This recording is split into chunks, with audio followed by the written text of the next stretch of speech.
Dr. Krieg, President Putin is regarded as a nationalist in the sense that, as a statesman, he stands purely for Russian interest. A lot of comments now and a lot of concern, even within America, are for nationalist interest versus the trend of the last decades toward globalism. What are your thoughts on this?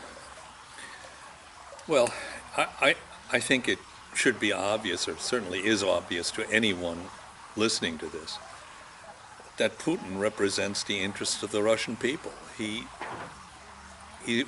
supports Russia. And Obama doesn't support America, he supports the international cartel, the multinationals, the globalists. So we have to understand how that came to be. In the case of Obama, the Jewish people, for many, many decades, and I would suppose even under the Romans, used victimhood as a means of self-control and of making people feel sorry for them to gain power. Sometime at the beginning of the Industrial Revolutions, they began to be the leaders of the internationalist movement. And as you know, the communists called themselves the internationalists before they were the Communist Party. It's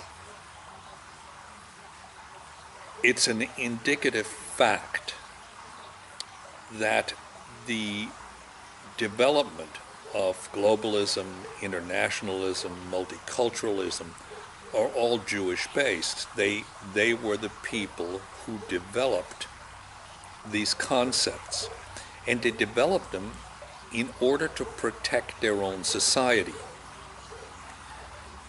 Jews, through the diaspora, were forced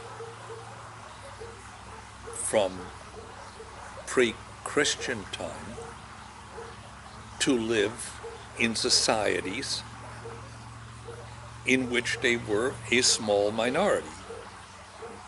The Babylonian Empire, then the Roman Empire, then Europe.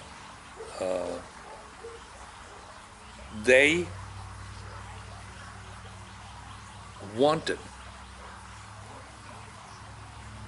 to protect their own people against a unified opposition. And the way they did that with globalism, internationalism, multiculturalism, all of these isms, they set different societies, different groups within societies against each other. I don't think anybody could possibly disagree that this is exactly what Obama does. He plays the rich against the poor, women against men, every socio-economic group there is, black against white, Hispanic against white, Hispanic against black. Every group is played off against each other for the edification and profit of the Democrat Party.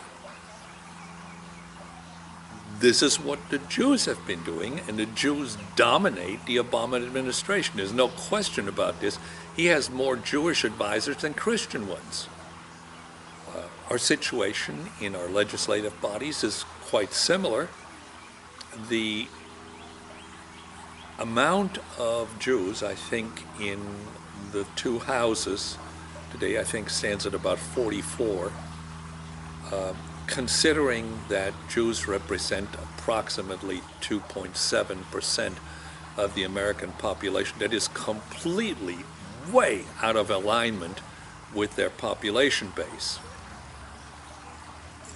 So we have to understand that Putin represents a unified Russia under the Russian Orthodox Church, which he very strongly supports and which supports him very strongly,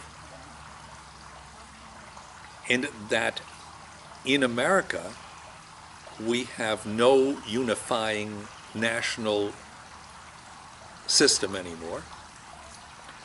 We have been induced into Judeo-Christian BS. That's the only thing I can call it. There's nothing Judeo-Christian about America.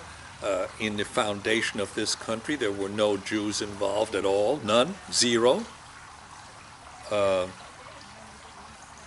The concept that Christianity is akin to Judaism is a fallacy.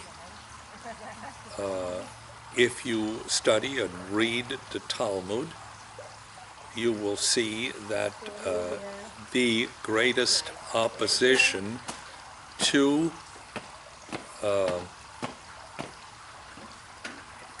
our concepts of Christianity are, excuse me, Audrey, you're screwing up the whole video.